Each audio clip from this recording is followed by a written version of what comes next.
So guys, this is the part 2. Nakauwi na kami galing sa pagbili ng ube powder. Ube powder namin is ito.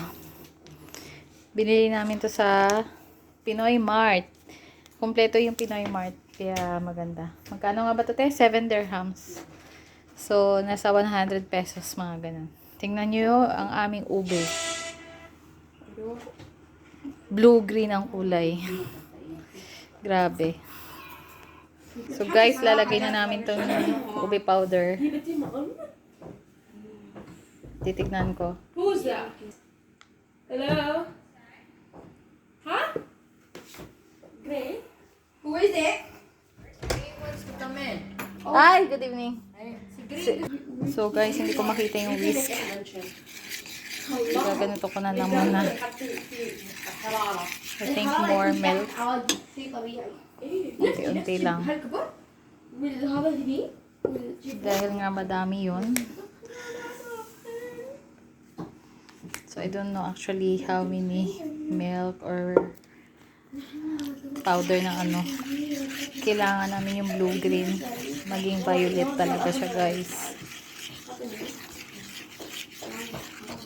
I think better we put all.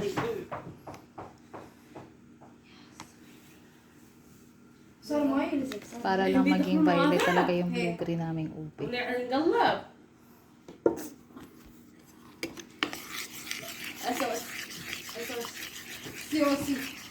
Ayan siya, guys. Ito yung buong pack ng isang... isa pa lang yan, Oh, Emila. you want to put more?